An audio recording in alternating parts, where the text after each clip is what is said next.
नमस्कार मित्रांनो, लाखात एक आमचा दादा या मालिकेच्या नवीन प्रोमोमध्ये आपल्याला असं पाहायला मिळणार आहे. ठरल्याप्रमाणे तुळजाने निरोप दिलेला असतो गंगा भांडीवालीसोबत की आपल्याला देवळामध्ये भेटायचं आहे.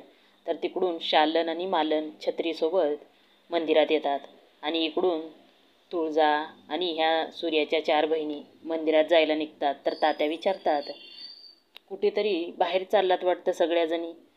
तर तेजू म्हणते, हो आम्ही तुळजावहिनीसोबत देवळात जाऊन येतोय. तर तात्या हो बोलतात. मग देवळात गेल्यानंतर राजू म्हणते, आली आली आत्या आली. तर तुळजा बघते आणि म्हणते, अरे बापरे, छत्री काका पण आल्यात. तर तेजू म्हणते, मग आता काय करायचं. तुळजा म्हणते, आपल्याला पटकन लपावं लागेल. म्हणून सगळ्याजणी लपून बसतात. इकडे छत्री म्हणतो की तुम्ही दोघी दर्शन घेऊन या, मी इथंच थांबतो. मग दोघी आतमध्ये येतात. तर शालन म्हणते, पोरी कुठं दिसेना गेल्यात, म्हणून सगळीकडे बघत असते. पुढे आल्यानंतर तुळजा दिसते म्हणून शालन पळत येते आणि तुळजाच्या गळ्याला पडते.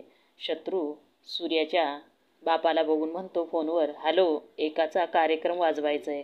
तर इकडे परत देवळात शालन म्हणते रडत रडत तुळजाला, हे असं चोरून चोरून भेटणं कधीपर्यंत चालायचं ग.